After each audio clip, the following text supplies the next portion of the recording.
बहुत बार आपने देखा होगा कि कोई न कोई किसी न किसी माध्यम से इस संसार के अंदर सब कोई किसी न किसी का आश्रय लिए हुए है। चाहे कोई देवी देवताओं का आश्रय लिए हुए हो, पितरों के आश्रय हो, या यज्ञ के आश्रय हो, या अपने माता पिता के आश्रय हो, या गुरु के आश्रय हो, सब कोई किसी न किसी के आश्रय है।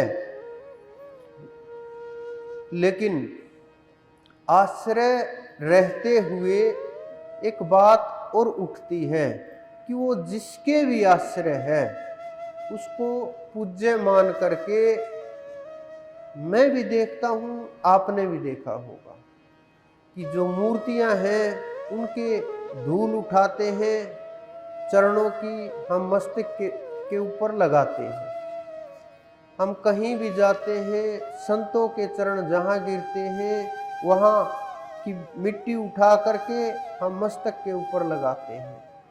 जो हमारे पूर्वज हुए, महात्मा लोग हुए, उनकी मूर्तियों से हम पैरों से चरणों की मस्तक उठा करके, अयोध्या में देखिए, ब्रज में देखिए, उठा करके हम मस्तक से लगाते हैं।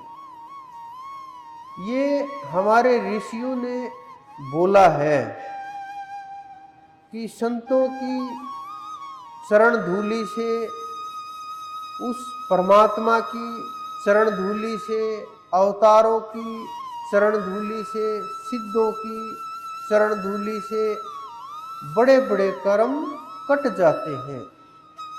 कुछ लोग तो चरण धूलि को, रज्ज को ले आते हैं, जल में डाल डाल करके पीते हैं, ताकि अंदर और बाहर दोनों जगह से शरीर, आत्मा और मन पवित्र हो जाए।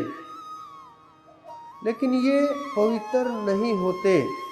हमारे ऋषि मुनियों ने बिल्कुल सही बोला है कि चरण धूलि से सब कुछ कर्म कट जाते हैं।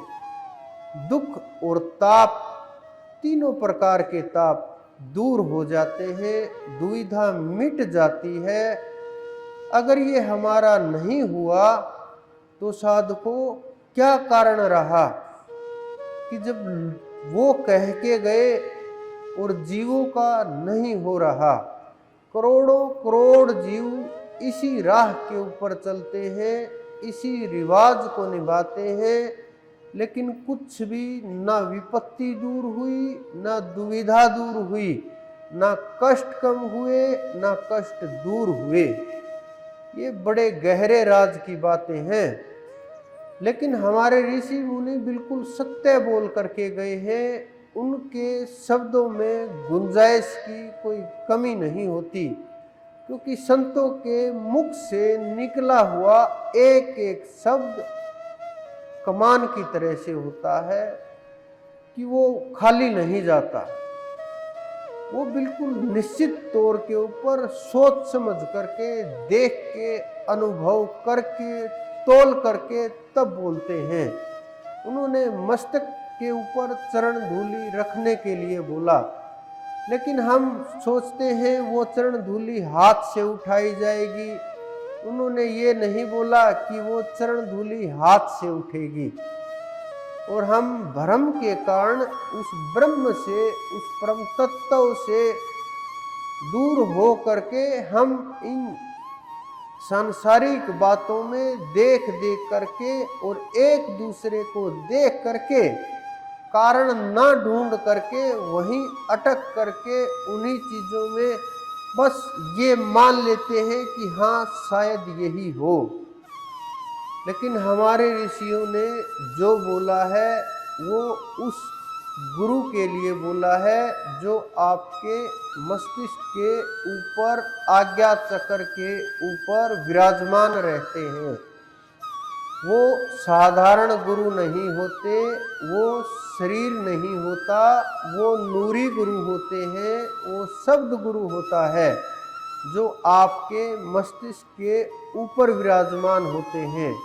अगर आप चढ़ाई करते हुए, ध्यान करते हुए 6 चक्रों से ऊपर पहुंचोगे, योगियों को तो यहीं रोक लिया जाता है, आगे ये बोल करके वो रुक जाते हैं कि आगे निराकार है, बस पहुंच गए।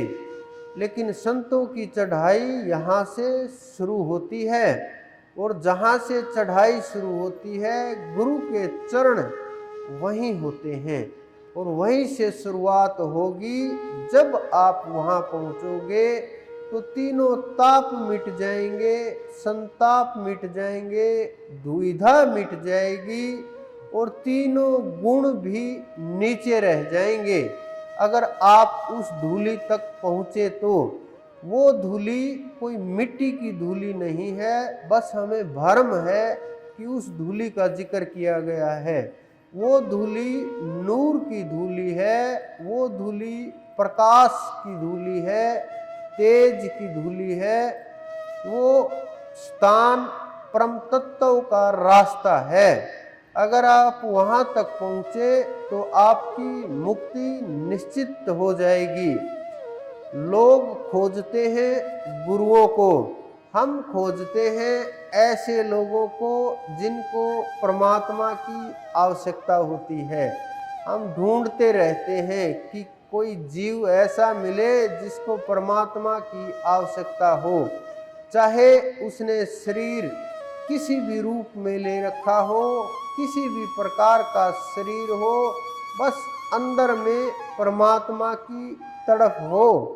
ये केवल मैं नहीं ढूंढता, संत सब इसी प्रकार से उन्हीं लोगों को, उन्हीं जीवों को तलाश करते रहते हैं जिनको तृप्त किया जा सके, जिनको जगाया जा सके, जिनको उस परम तत्व के मार्ग पर चलाया जा सके। ऐसे लोग बड़े कठिन मिलते हैं संसार में।